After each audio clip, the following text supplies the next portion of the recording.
Aku beli karena covernya cantik. Pertama kali aku beli buku tanpa melihat sebenarnya ceritanya tentang apa. Aku mengira ini tuh romance, ternyata ini bukan romance. Ada 234 halaman, isinya itu mengandung hal-hal berbau tentang surrealisme, terkait tentang psikologi juga, khususnya tuh hipnoterapi.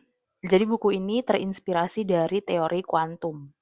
Kalau kalian masih ingat, jadi teori kuantum itu kondisi ketika dua partikel yang pernah terhubung akan tetap saling memengaruhi. Dari konsep itu, penulis akhirnya memanifestasikan sebuah cerita fiksi, tapi dalam bentuk hubungan antar manusia. Menceritakan Tera dan Bian, kembar pengantin atau bisa dibilang kembar cermin yang ternyata di dalam keluarga mereka tidak dinikahkan akan membawa petaka gitu. Nah, tapi kedua orang tua mereka tidak ingin menikahkan anak kandung mereka sendiri. Kalau gue jadi orang tuanya juga, gue nggak akan melakukan itu. Secara ekstrim, orang tuanya tuh akhirnya memisahkan mereka dengan cara membuang mereka gitu ke gerbong kereta yang berbeda dengan sepucuk surat yang berisi ternyata tuh teka-teki gitu. Diharapkan nanti ketika mereka dewasa, mereka bisa mencari kedua orang tuanya gitu ya. Intinya sih kayak gitu.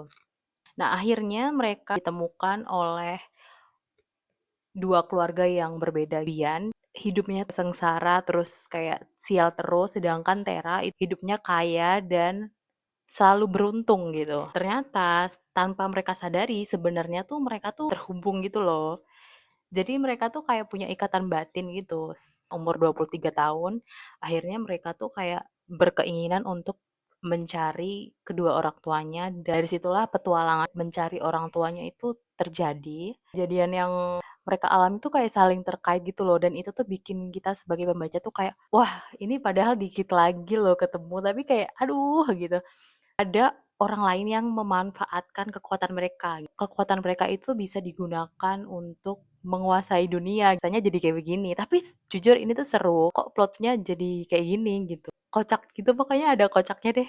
Kalian kalau lagi cari buku yang menurut kalian menghibur, aku rasa ini salah satu bacaan yang cukup menghibur, mengajarkan kita untuk berpikir positif, berkata positif, bertindak positif, karena itu tuh akan kembali lagi ke kita. Buku yang ringan, seru untuk dibaca.